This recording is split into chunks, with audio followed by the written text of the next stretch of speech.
اعوذ باللہ من الشیطان الرجیم بسم اللہ الرحمن الرحیم۔ برادران اسلام، آج ہم ضیاء النبی شریف کا 47 نمبر درس شروع کر رہے ہیں۔ آج کے درس کے اندر ہم آپ کو بتائیں گے کہ حضور نبی رحمت صلی اللہ تعالیٰ علیہ وآلہ وسلم کی رضائی ماں جنہوں نے حضور علیہ السلام کو دودھ پلایا تھا، اس دودھ کی برکت سے، اس دودھ کی وجہ سے اللہ کریم نے ان کو کتنی برکتیں عطا فرمائی ہیں۔ حضور ضیاء الامت رحمۃ اللہ تعالیٰ علیہ نے اس کا ٹاپک باندھا ہے کہ خدمت رضاعت کی برکتیں۔ خدمت رضاعت کی برکت سے حضرت حلیمہ اور ان کے خاندان کو جو سعادتیں نصیب ہوئی ہیں، ان کا احاطہ ممکن نہیں۔ ان کی دستی خوشحالی میں بدل گئی۔ کاشتکاری کے باعث چارہ اور گھاس نہ ملنے کی وجہ سے سارے قبیلے کے جانور اور بکریاں وغیرہ جو ہوتی تھی وہ بھوکی رہ جاتی تھی۔ ان کے اندر دودھ نام کا کوئی چیز بھی نہیں ہوتا تھا، لیکن حضرت حلیمہ سعدیہ رضی اللہ تعالی عنہا کی بکریاں جب گھر آتی تھی تو ان کی یہ حالت ہوتی تھی کہ ان کی کھیریاں دودھ سے لب بھری ہوئی ہوتی تھی، حتیٰ کہ ان کے تھنوں سے دودھ کی نہریں بہتی تھی۔ حضرات محترم، مزید بر اس خدمت کے بعد جو شوہت دوام ان کو میسر آئی، وہ ہفتہ کلیم کے کسی فرمانروا کو بھی نصیب نہ ہوئی۔ ان جملہ نعمتوں کے علاوہ سب سے بڑی نعمت جو انہیں بخشی گئی وہ دولت ایمان ہے، یعنی اللہ تعالیٰ نے ان کو اور ان کے خاوند کو ایمان کی دولت سے مالا مال فرمایا تھا، بلکہ فرماتے ہیں کہ ان کا سارا خاندان مشرف اسلام ہو گیا تھا۔ حضرت حلیمہ کے ایمان کے بارے میں کتب حدیث اور سیرت میں بہت سی روایات اور آثار موجود ہیں، لیکن جو حضور ضیاء الامت رحمۃ اللہ تعالیٰ علیہ نے سیرت ضیاء النبی شریف کے اندر لکھی ہیں، ہم آپ کے سامنے وہ پیش کر رہے ہیں۔ ابن سعد روایت کرتے ہیں اور اس روایت کے راوی رجال صحیح کی مانند ہیں۔ یہ روایت محمد بن منقدر سے مرسل ہے۔ آپ کہتے ہیں کہ ایک عورت نے حضور نبی کریم صلی اللہ تعالیٰ علیہ وآلہ وسلم کی خدمت میں حاضر ہونے کی اجازت طلب کی۔ وہ عورت حضور کو دودھ پلایا کرتی تھی۔ جب وہ داخل ہوئی تو حضور نے فرمایا، میری ماں، میری ماں۔ نبی علیہ السلام نے اپنی چادر اٹھائی، اسے بچھایا اور اپنی چادر پر اپنی ماں کو بٹھایا۔ حافظ مغلطائی رحمۃ اللہ تعالیٰ علیہ نے آپ کے ایمان کے بارے میں ایک رسالہ تصنیف کیا ہے جس کا خلاصہ درج ذیل ہے۔ حافظ ابو محمد المنذری نے مختصر سنن ابی داود میں لکھا ہے کہ حضرت حلیمہ جو حضور نبی رحمت صلی اللہ تعالیٰ علیہ وآلہ وسلم کی رضائی ماں تھی، وہ اسلام لائی اور حضور کی خدمت میں حاضر ہوئی اور حضور علیہ السلام سے حدیث روایت کی۔ حافظ ابو الفرج الجوزی رحمۃ اللہ تعالیٰ علیہ الحدائق میں لکھتے ہیں کہ حضرت حلیمہ بنت الحارث نبی کریم علیہ السلام کی خدمت میں اس وقت حاضر ہوئی جب نبی کریم مکرم صلی اللہ تعالیٰ علیہ وآلہ وسلم نے حضرت خدیجہ رضی اللہ تعالیٰ عنہ سے شادی کر لی تھی۔ حلیمہ نے اپنی کاسالی کی شکایت سرکار دو عالم صلی اللہ تعالیٰ علیہ وآلہ وسلم سے کی تو اپنی حضور نبی رحمت صلی اللہ تعالیٰ علیہ وآلہ وسلم نے اپنی رفیقہ حیات کو ان کے سامنے یہ پیش کیا تو حضرت خدیجہ رضی اللہ تعالیٰ عنہا نے ان کو 40 بکریاں اور 1 اونٹ بطور ہدیہ عطا فرمایا۔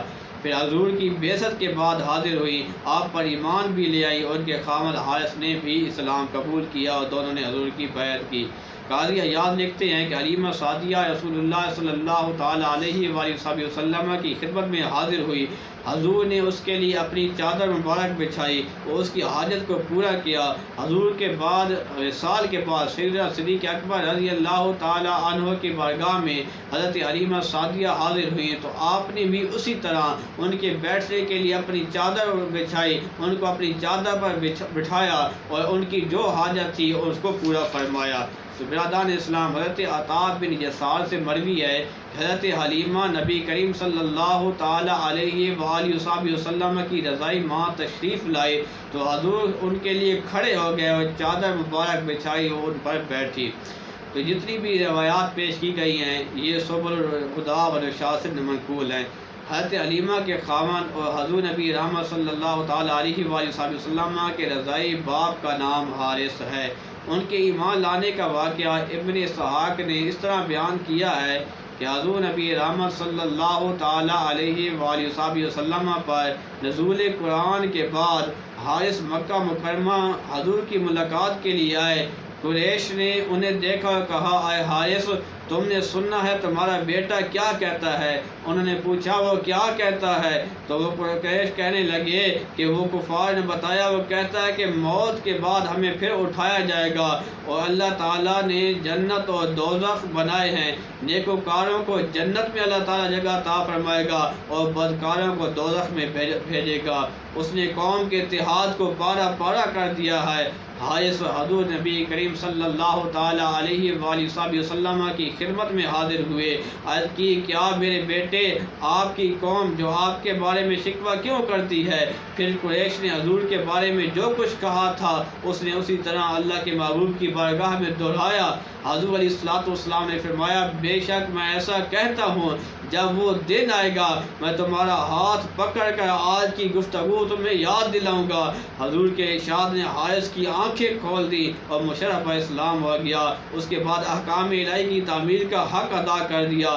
ایمان لانے کے بعد وہ اکثر کہا کرتے تھے، یعنی اگر میرے بیٹے میرا ہاتھ پکڑا میرے بیٹے نے اور مجھے یہ گفتگو یاد دلائی تو انشاءاللہ تعالی میرا ہاتھ اس وقت تک نہ چھوڑے گا جب تک وہ مجھے جنت میں نہ پہنچا دے گا۔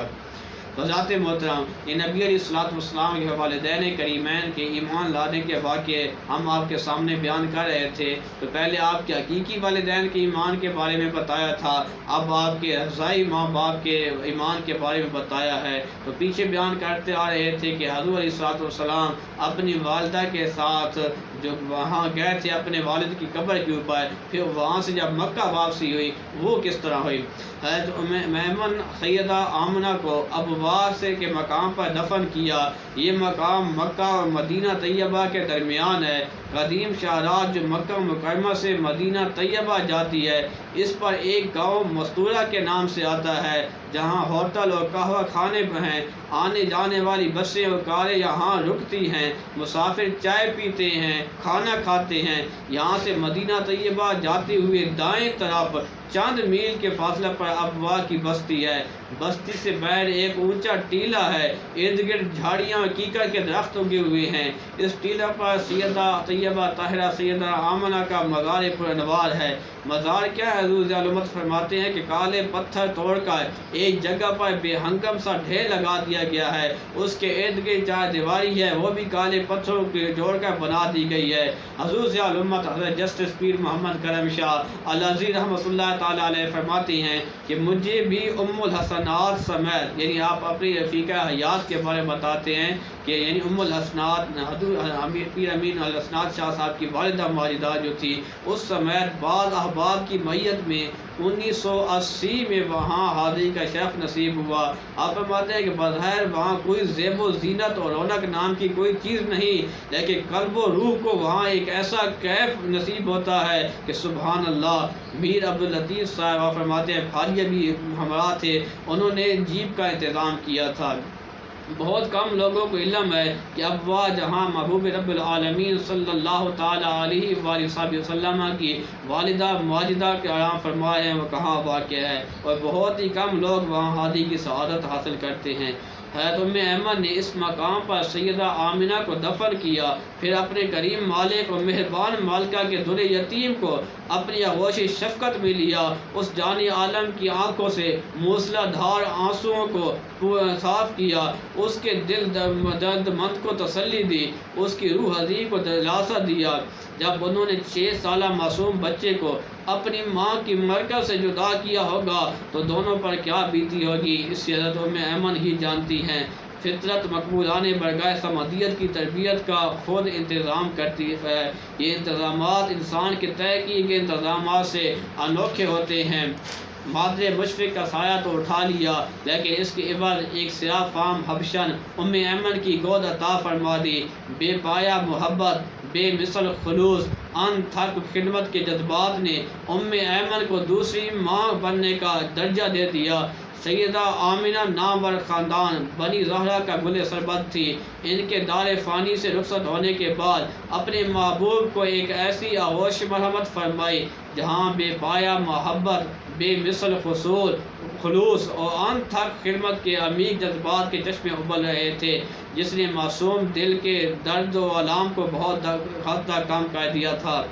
اس حبشر کو تجویز کر کے یہ بتا دیا کہ انسانیت کی اعلی قدریں صرف سفید فاموں کی صورت کے اندر نہیں ہے، بلکہ قدرت کی فیاضیاں اور خصائل ان دلوں اور روحوں کو بھی ارزانی فرما دیتی ہیں جن کی رنگت سیاہ ہے اور جو مشک فام ہے۔ اس لیے انسانیت کو رنگ و روپ کی کسوٹی پر مت پرکھو، ورنہ اکثر دھوکہ کھا جاؤ گے، بلکہ ان کمالات اور خوبیوں کو جانچو جو شرف انسانیت ہیں، جن میں عظمت و کرامت کا راز پوشیدہ ہے، خصوصاً وہ ہستی کہ جس کے کالے اور گورے کے جھوٹے امتزاج کو ختم کرنا تھا، وہ دو ماؤں کی محبت عطا فرمائی۔ اس لیے حضور نبی رحمت صلی اللہ تعالیٰ علیہ وآلہ وسلم نے اپنے ایک صحابی کو کسی کو آر دلاتے ہوئے یہ سننا جو کہہ رہا تھا، یا ابن السودائے، اے کالی ماں کے بیٹے، تو حضور علیہ الصلوۃ والسلام کو یہ رائے ضبط نہ رہا، بڑے جوش اور غضب سے فرمایا، پیمانہ چھلک گیا،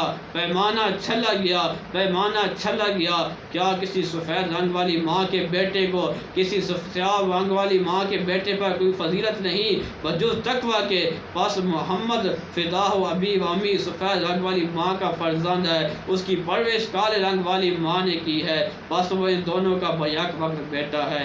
ایک شفیق خادمہ نے اپنے ساتھ اونٹ پر سوار کیا۔ یہ مختصر سا قافلہ جو اب صرف 2 افراد اور 2 اونٹوں پر مشتمل تھا، مکہ کی طرف روانہ ہوا۔ یہ معلوم نہیں ہو سکا کہ ان مسافروں نے یہ مسافت کتنے عرصہ کے اندر کی ہے اور مکہ کب پہنچے، لیکن جب ام ایمن مکہ پہنچی ہوگی اور گھر والوں نے سیدہ آمنہ کو نہ پایا ہوگا تو حضرت عبد المطلب پر غم و اندوہ کا جو پہاڑ ٹوٹ پڑا ہوگا۔ حضرت عبد المطلب نے تو پہلے ہی حضور علیہ الصلوۃ والسلام کو دیکھ کر اپنے بڑھاپے کے دن گزار رہے تھے۔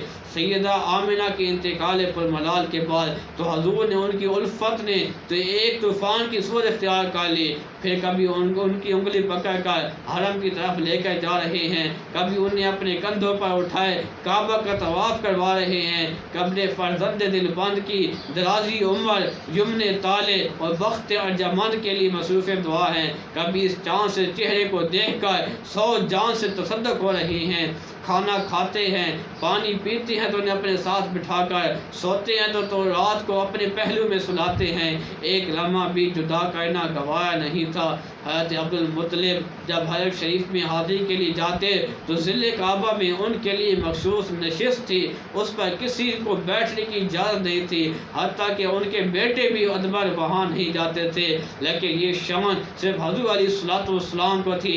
جب میرے کریم آقا علیہ الصلوۃ والسلام اپنے بچپن میں تھے وہاں جاتے، آپ بے دھڑک وہاں جا کر بیٹھ جاتے، اگر آپ کے جو چچا تھے وہ آپ کو منع بھی کرتے تو حضرت عبد المطلب فرماتے، دعو اننی فواللہ دعو ابنی فواللہ ان لہو شانان، آپ فرماتے میرے بچے کو مت روکو، چھوڑ دو، اس کو آگے آنے دو، بخدا اس کی بہت بڑی شان ہوگی۔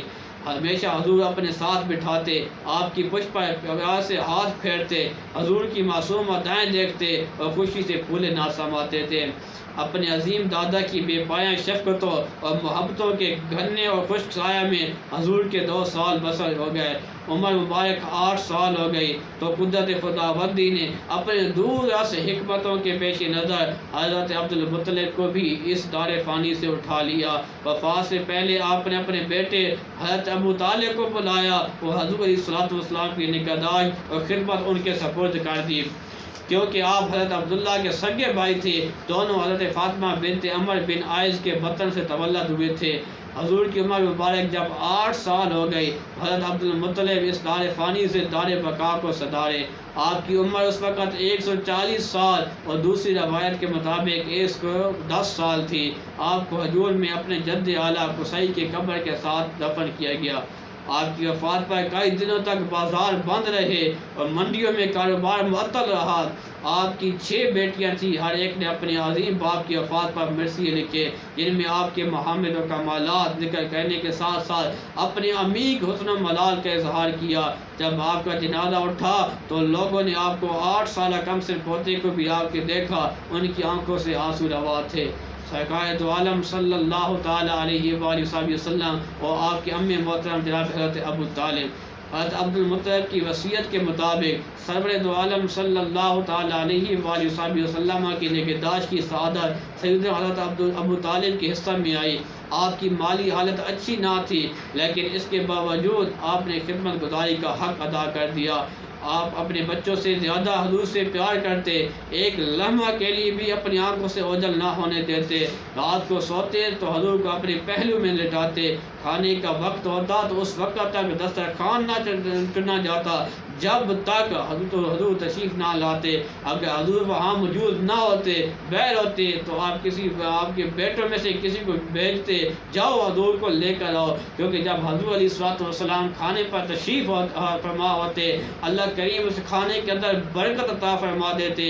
اگر کسی وجہ سے حضور وہاں موجود نہ ہوتے، ان کے بیٹے پہلا کھانا شروع کر بھی دیتے، لیکن اس دن ان کھانا سیر ہو کر وہ نہیں کھاتے تھے، بھوکے رہ جاتے تھے۔ لیکن جس دن میرے کریم آقا علیہ الصلوۃ والسلام آپ دسترخوان کے اوپر موجود ہوتے تھے، اللہ کریم اس کھانے کے اندر برکت عطا فرماتا تھا۔ تو حضرت محترم ابو طالب فرماتے کہتے انک لمبارک، اے میرے بیٹے تو بڑا بابرکت ہے۔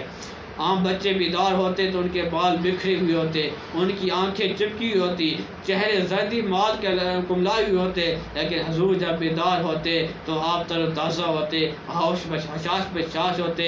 آپ کے بال تھے کوئی اس طرح ہوتا کہ کسی نے ابھی اس کی کنگھی دی ہے۔ تو حضرت محترم اللہ کریم نے بچپن کے اندر ہی تیرے اور میرے کریم آقا علیہ الصلوۃ والسلام کو یہ شان عطا فرمائی تھی۔